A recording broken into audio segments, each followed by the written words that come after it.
తాగడం తప్పు కాదు, వ్యభిచారం చేయడం తప్పు కాదు, ఎవరితో ఒకదాన్ని ఉంచుకోవడం తప్పు కాదు, పరాయి పురుషునితో రిలేషన్షిప్లో ఉండటం తప్పు కాదు.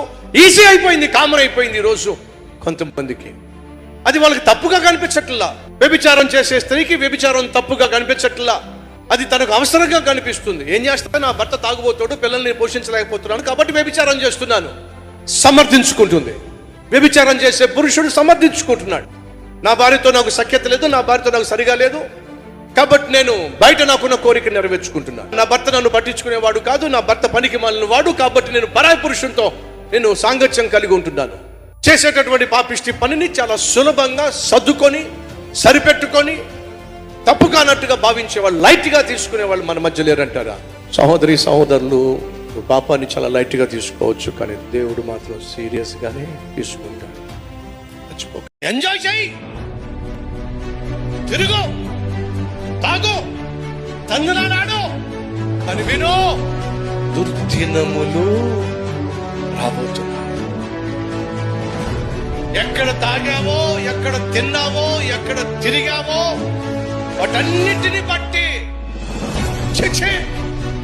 ఇందులో నాకు సంతోషం లేదు, వాడి వల్ల నాకు సంతోషం లేదు, దాని వల్ల నాకు సంతోషం లేదు, ఈ త్రాగుడు వల్ల ఈ తిరుగుడు వల్ల నాకు సంతోషం లేదు.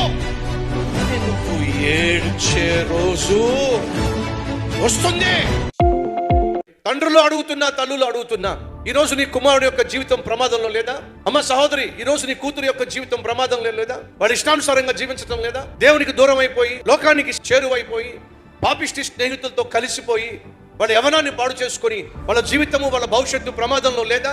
నీ కొడుకు, నీ కూతురు, లేక నీ భర్త, లేక నీ భార్య, వాళ్ళ జీవిత విధానం పాపంతో ముడిపడినప్పుడు వాళ్ళు ప్రమాదంలో లేరా? మరి నీ కుటుంబమే ప్రమాదంలో ఉన్నప్పుడు, నీ కట్టుకున్న భర్త, కట్టుకున్న భార్య, కన్న బిడ్డలు ప్రమాదంలో ఉన్నప్పుడు ప్రలాపించవే, కన్నీళ్లు కార్చి ప్రార్థన చేయవే?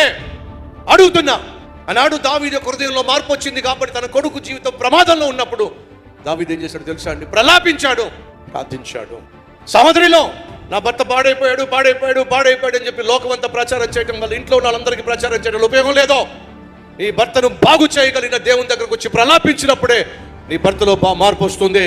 నా భార్య మంచిది కాదు, నా భార్య మంచిది కాదు, నా భార్య గయ్యాలి అని చెప్పి నీ ఇంట్లో వారికి, నీ బంధువులకు, నీ తోబుట్టులకు చెప్పుకున్నంత మాత్రాన ప్రయోజనం లేదు. నీ భార్యను బాగు చేయగలిగిన దేవుడు ఉన్నాడు. ఆ దేవుని దగ్గరకు వచ్చి నువ్వు ప్రలాపిస్తే, ప్రార్థిస్తే, వస్తుంటే దేవుడు నీకు భార్యలో మార్పు తీసుకొస్తాడు.